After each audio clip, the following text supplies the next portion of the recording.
Gone Chapter 2. A Tentative Beginning. Seriously?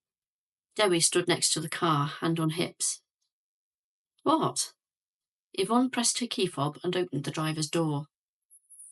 Misleading her like that? I wasn't misleading her, Dewi. But she didn't see an abduction. There's nothing for us to look into. Technically, no. We don't have much to go on.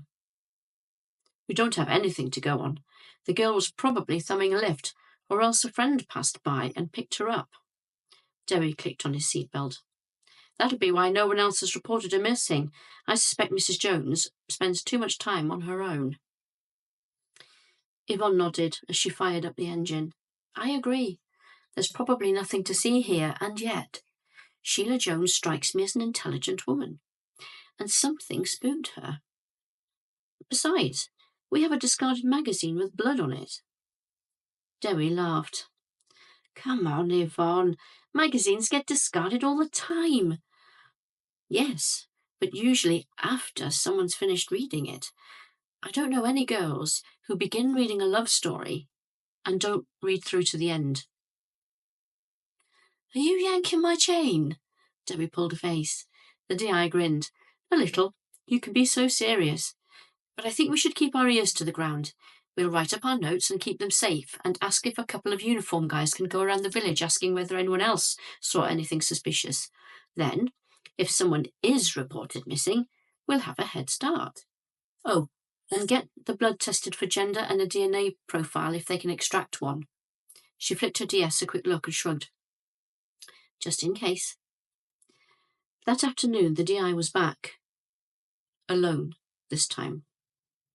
She left her car in a lay-by, a few hundred yards from Sheila's home, and wandered the road that meandered through the tiny hamlet. She walked for around 1,000 yards in both directions, seeing only road, hedges, and animals grazing stumps in the muddy fields. What she didn't see was another person, not anywhere. Lights were on in a couple of the houses. The sky was darkening. No one was about. No wonder the appearance and disappearance of the young girl had stood out so poignantly to Sheila Jones. A mist gathered. Its cold, wispy tendrils reached out towards her. She fastened her cream woolen coat, lifting its collar to better shelter her neck. A deep shiver travelled the length of her spine.